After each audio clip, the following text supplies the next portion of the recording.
What up? This is Robert Horry. Horry, three-pointer.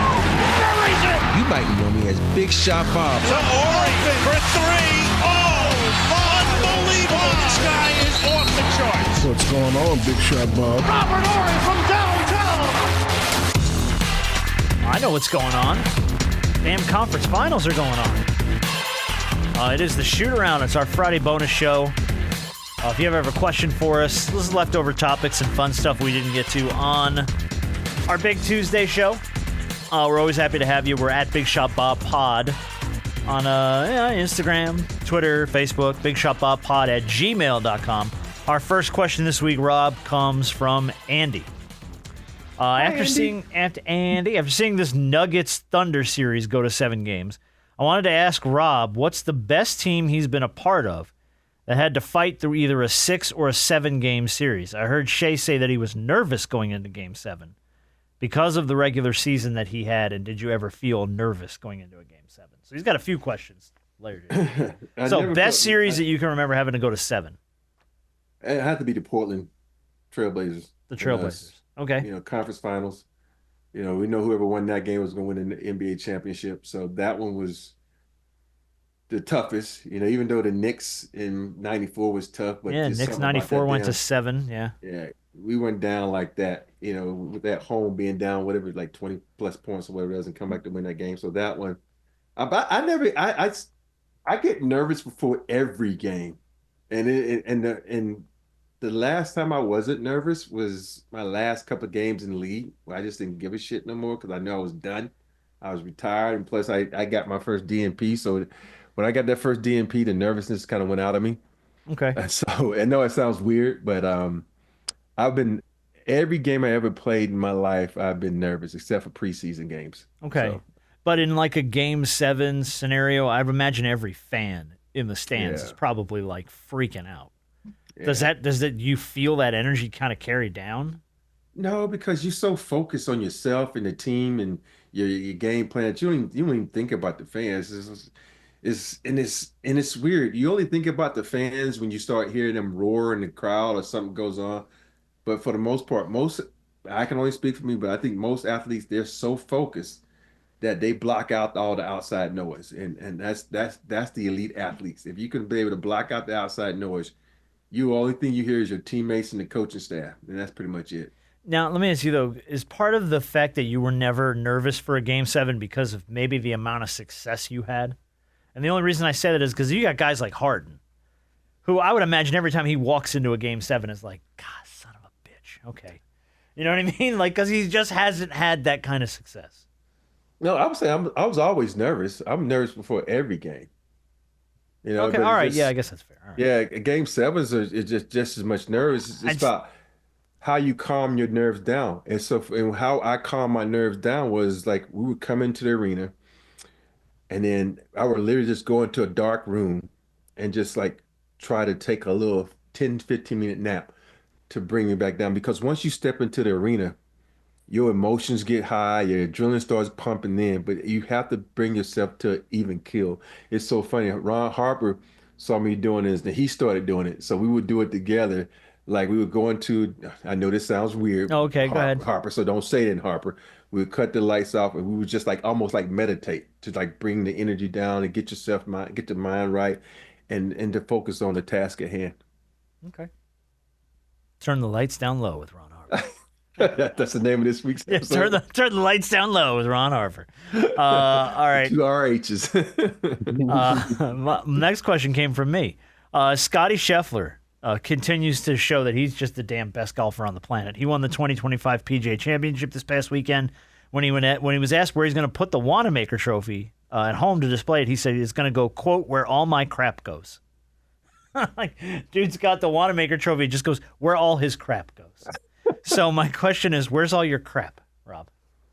Did we see it last week in the living room? Is that where most of your crap is? That's some of my crap. That's some of your crap. Okay. But my complete crap. But do you have like a dedicated crap space? No, I have like 3 places. I actually have more. Like my jerseys are in a room upstairs. I came home one day and my wife had dedicated this whole room to all my jerseys. I have every jersey that I've won a championship I have framed. That's So she cool. dedicated that room. And then I have the TV room you saw me the other day, has stuff. And then if I literally showed you the floor in my office, it's where all my crap is on the floor. What, you've been in this house now for, God, what, 2 years, 3 years? Yeah, I got a lot of crap. Yeah, I know, but you got to get some of that crap on the walls. Is what I'm saying. But I don't have any. But I have an atrium. You have no wall that has, space. Okay. I have no more wall space. You know, people probably say you got wall like you see like dropping mics. That's like all my frame pictures of championships. Like Okay. Yeah. Yeah. All your signed frames Yeah. and stuff. Yeah. And so I got stuff everywhere. You got to Yeah. think about I played with some of the greatest players that ever won championships. So I got a lot of crap. You do have a And- lot of crap. And It's you a good think problem about to have. yeah, and like just like one of my favorite things, of course, is my jersey from Gary Carter. But one of my other things I really have is I have this signed picture from Nolan Ryan, and I think we talked Oh about yeah, this where he before. said the "Don't mess with Texas." Yeah, where he's don't got, mess with Texas. Robin So, yeah, Ventura in a headlock, yeah. punching him in the face. And I got one from Muhammad Ali, and I got one from Kareem. I got one from Joe Montana. Those are all. So if in you the get atrium. new crap, that's it. It ends up on the floor because there's nowhere else to put anything. It goes on the floor. Like right here, I got new crap that's on the floor right here. I got Rockets right here that I'm trying to figure out if I want to just put it in storage. I got Lakers over here. I ain't got no Spurs crap. I ain't got no Spurs crap. I don't. I do. It's just because I don't. It's I don't weird think, because. and I'm not meaning to speak out of turn. I don't feel like you had the. But when we kinship say to the crap, though, Spurs that don't you mean it's had to actually the- crap. No. But I mean, I'm just saying, like, from a perspective of someone who's gotten to know you over the last 4 years, I don't feel like you have the kinship to the Spurs that you have to the Lakers and the Rockets. Rockets being the team that brought you into the league, Lakers being the team you probably had the most success with. Yeah. Even though you won I two got, championships in San I Antonio. got some Spurs stuff right here. Right, I got the Wheaties box. I got me knocking Steve Nash on his ass right here. I got some Spurs, but it's not that much stuff. Yeah. I got my in the atrium, I got a whole Big Shot Bob thing of the All the shots I portraits. hit against Yeah, the I saw Pistons, that, the yeah. dunk I did on. I got something, but it's not a lot of crap. But when we say crap, we don't mean it in the bad thing. People. Oh mean. no! Scotty just Yeah. referred to Yeah. yet another trophy as just Yeah. it's just crap, and it made me Yeah. giggle because I was like, okay, you win the Wanamaker Trophy at the PGA Championship. He's like, it's where all my crap goes. So I guess he's got like a trophy room at the house. So Yeah. I was just curious. All right, a question from Troy. Rob, what do you think is next for Westbrook? I mean, we have talked a lot about him for the last few years for probably the wrong reasons. I like the role he fell into in Denver, but I have a feeling there's going to be some wholesale changes there. Do you think he should try to hang in, or do you think he should try to hang him up? You know the crazy part about it, his attitude needs to change first.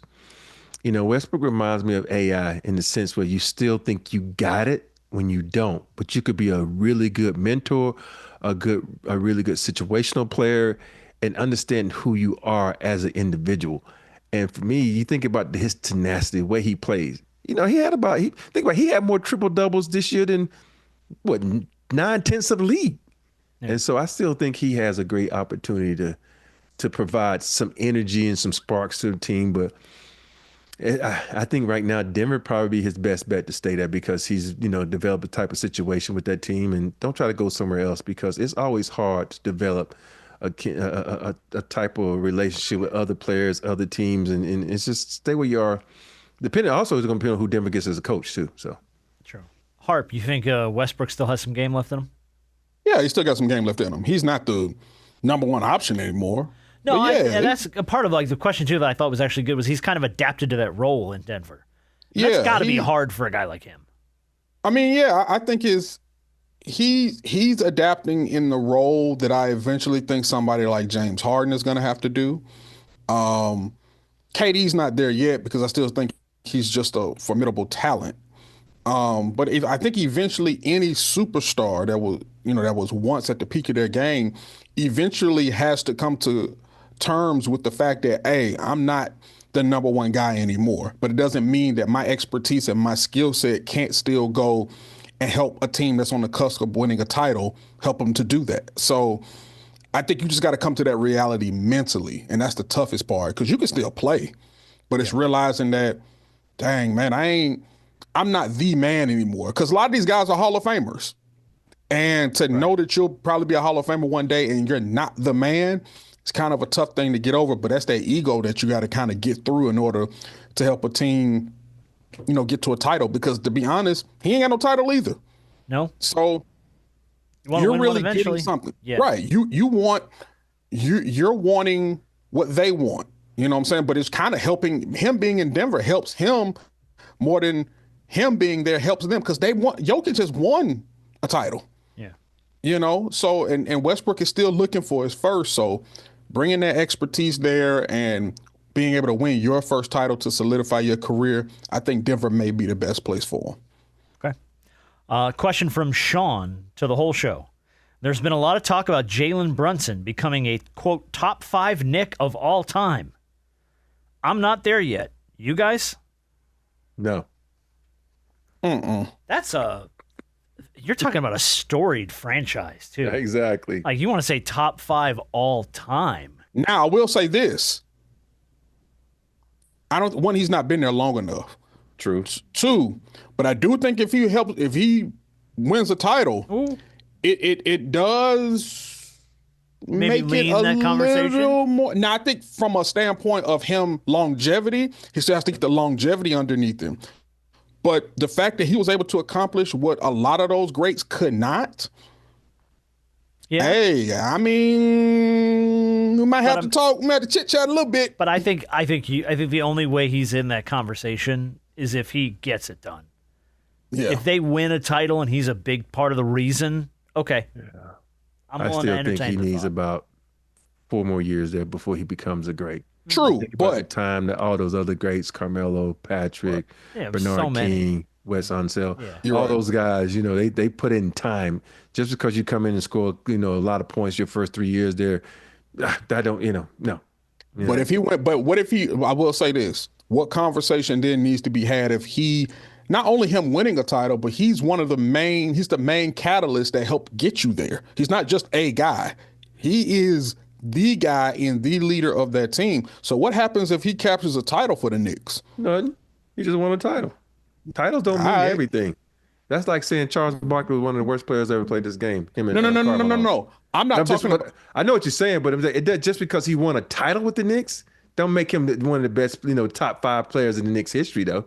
I get you. Because his longevity and what you did for the organization for those years, he's what that'd be like saying, anybody like that, because you can think about what Bridges is doing for the team. He said, he's top 10 Knicks just because he's what he's doing. It's like saying Kawhi Leonard's one of the top 5 Raptors of all time because he won that one title there. He is. Oh, yeah, that's probably right. They don't have the storied franchise, I guess. So, yeah, that was a shitty point on my point. Yeah. Okay. But what I'm saying is, I'm not saying that he would be in that top 5. But what I do think it does, it speeds up a little bit.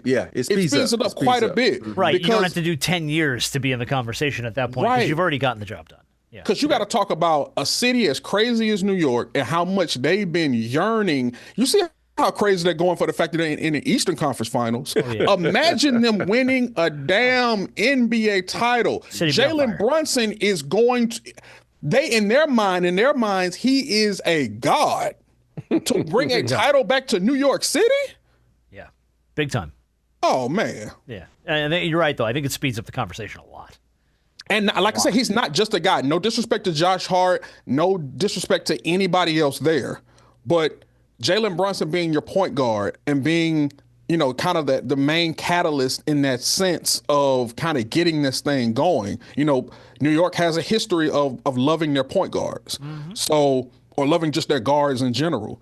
So I think, it speeds it up quite a bit. Okay. General question to everybody here. What if Giannis lands in San Antonio? This was from an anonymous Eastern Conference executive. Said, quote, if the Spurs paired Giannis and Wemby, they'd be a favorite to win the title next year. They'd have 2 guys that might be top 5 players in the league on the same team. Plus, they fit. They'd have dominant defense that no one could score against inside. And they'd be able to play 5 out in a more devastating way than the Bucks ever did. So if you throw all the trade scenarios and all that stuff out the window, do you think Wemby and Giannis in San Antonio might be like a force to be reckoned with for Yeah. You don't think so, Rob? You don't like it? Because we just talked about it. What they got to give up to get him. Well, obviously what's that, number 2 pick, 3 pick? Yeah, whatever they Which got. one they got? First, they got number 2 pick. Yeah. That's still not a number. Just number 2 pick alone is not going to be enough to get Giannis. No, but that's what you start with. I'm talking about where you start. What else? Let me ask you this question. All right. Now, we just talked about the Phoenix Suns, and they had this big three, and they depleted their bench. You're gonna have to. First of all, San Antonio ain't got no bench. You're gonna have to give up Castle. You got to give up Castle at that. Well, he's gonna be in there too. Yeah, you got to give a pick, and then you got to throw in 3 other dudes that we don't even know about. They're gonna be so diluted on their bench that it's like, no. So yeah, you can get Giannis there, but shit, you're gonna be, unless you're gonna get some guys that, let's go over here and play. It's gonna take less money, and these guys now they ain't doing that shit no more. They not taking less money. What if this is and it'd probably be the same result. What if this is a 3-team trade? You're still going to be depleted. I don't care what you do, because a lot of stuff you got to think about it. Now you throwing in a guy who's making $50 million a year.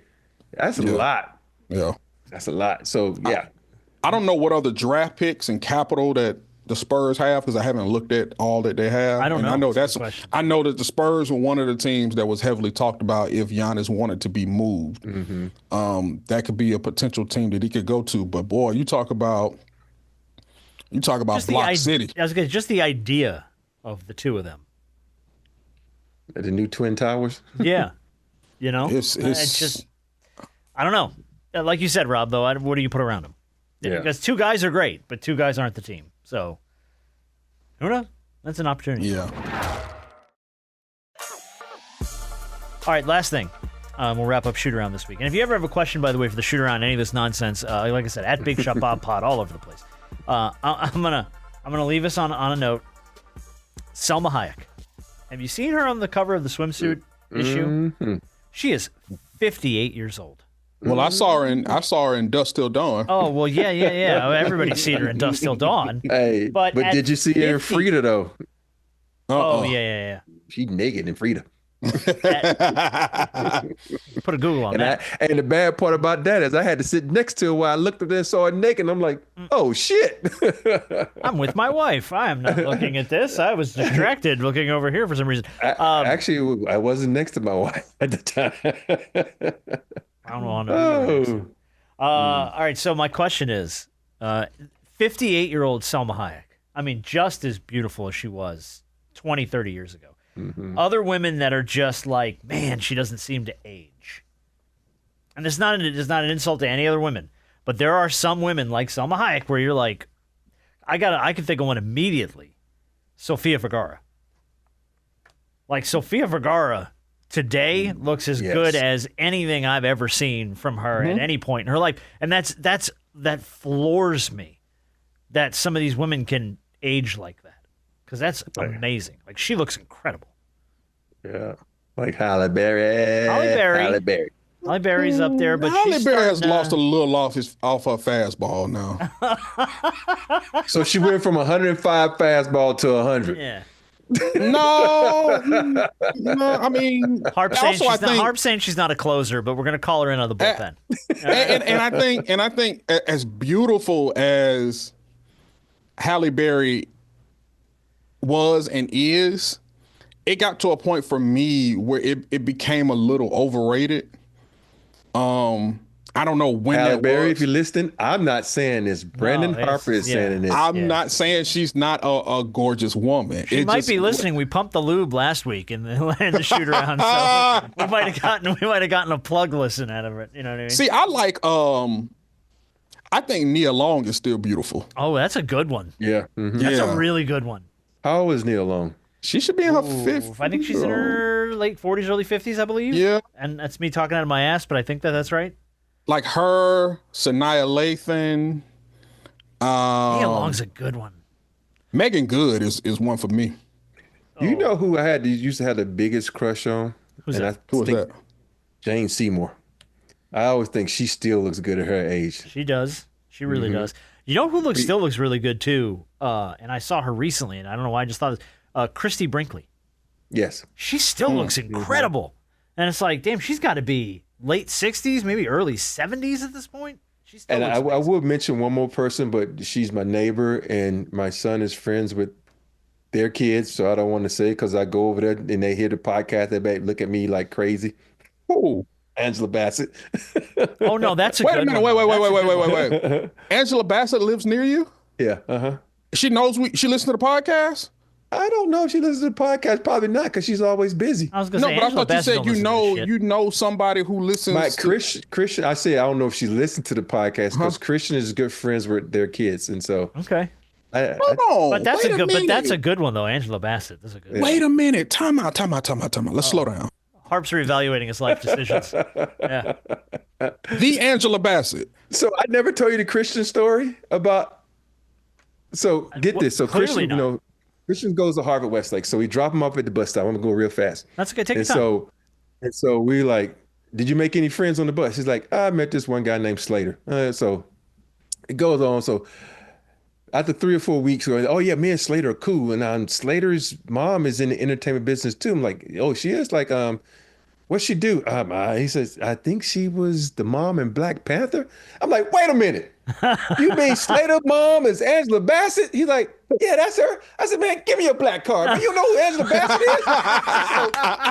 He was Wow. like, yeah, the mom in Black Panther. I said, you don't understand who Angela Bassett is, dude. She's like She's royalty in royalty. the black She is culture. royalty. Well, that's on you, So- Rob, because you ain't teaching. Man, I can't do that if the kid want to watch anime all the damn time.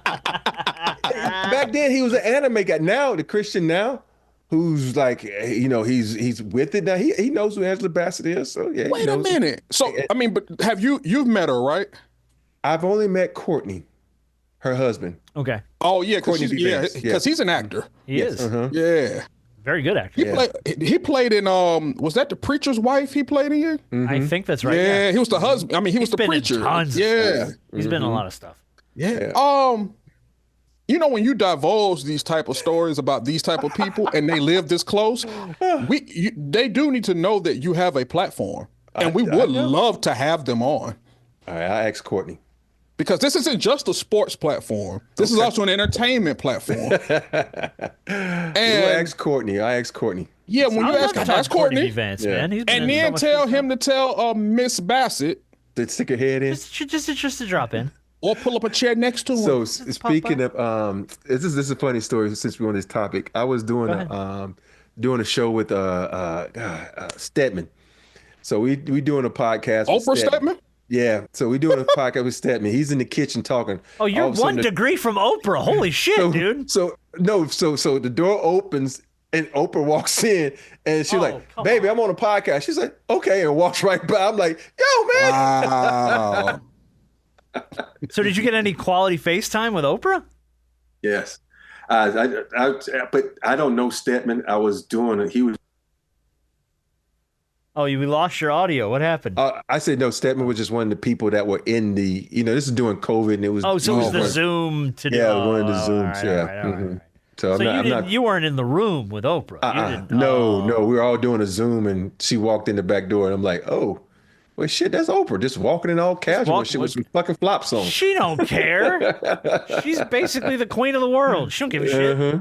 Walk through. I think I talked to you about this, earlier when we just had started this podcast. And I think with you, especially being a former Laker, this is where this comes into play. There are a lot of people who specifically courtside who know you as a Laker and Big Shot Bob, that you may have never I don't know, have you ever met Denzel?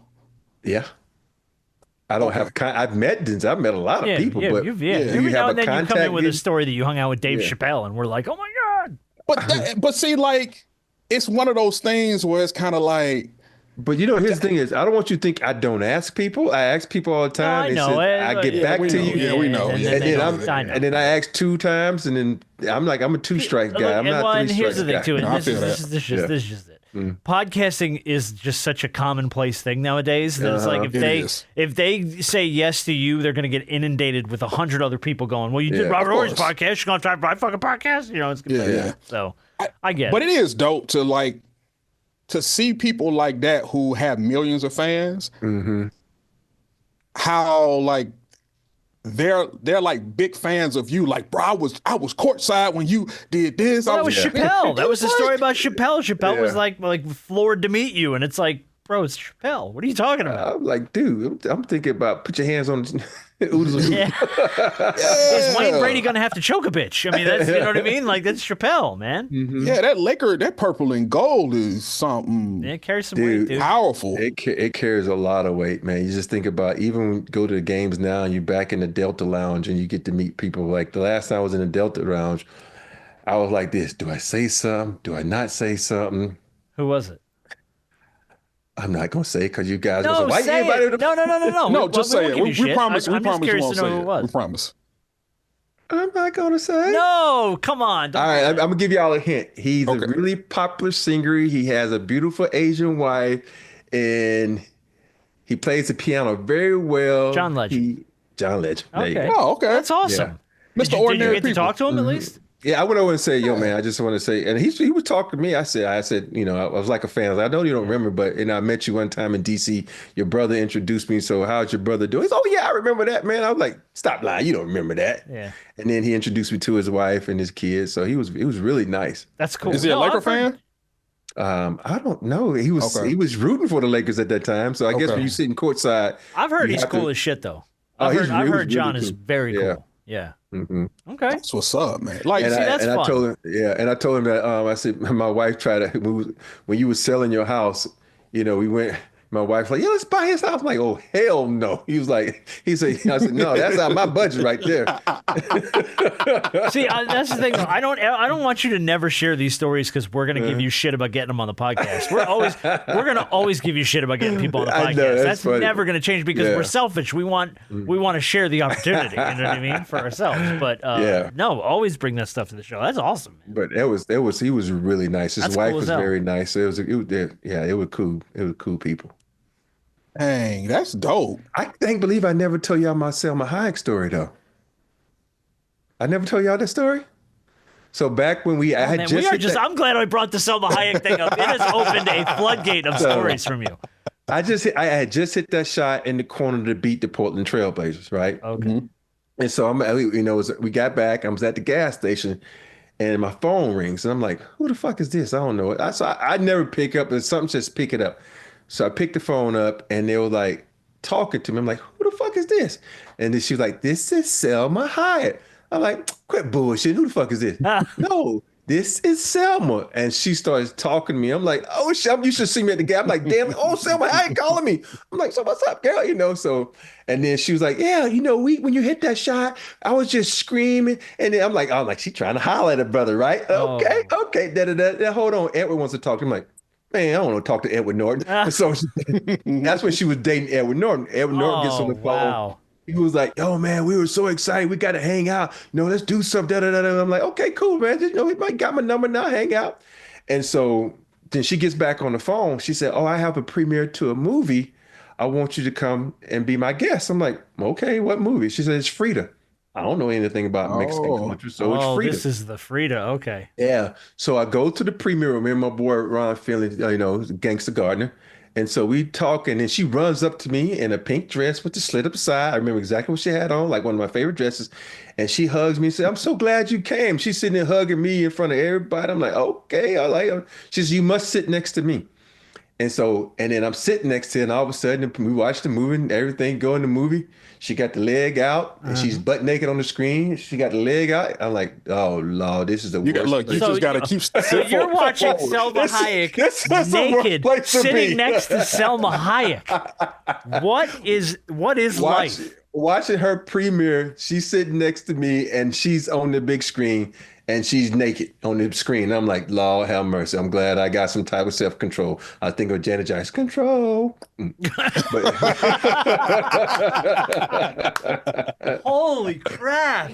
So that's my Selma Hayek. So that's story, why man. you didn't want to. Okay, because you're like, we're watching it, and I was trying not to pay attention to what was going on when Frida got naked. And I'm like, Yeah. why would you not? I'm like, if you're sitting next to your wife, I get it. Well, now I No. really get it. Yeah, now you get it. Now Well, I I'm like, okay. really get it. Mhm. Oh man, That's dope. that's Like, wild. we got a Salma Hayek story and some form of an Angela Bassett story. I got a lot. I got more stories I could tell, but that's like what's the girl name? We got more episodes. We've done this like 300-400 of these goddamn shows. We're just getting to these stories now. Like Jesus, man. So for the next shoot around, we're gonna do the extension of the Selma Hayek story. Okay, I'll make a note. Oh, there's an extension of that story? Well, because I'm for sure the there after was. party. I'm sure there was. No, because there's an after party that happened after that, and someone hit on me, and they got mad at me because I didn't, Reciprocate. I wasn't reciprocating. Oh, yeah. Let's save that for next week. Say that for next week. Okay.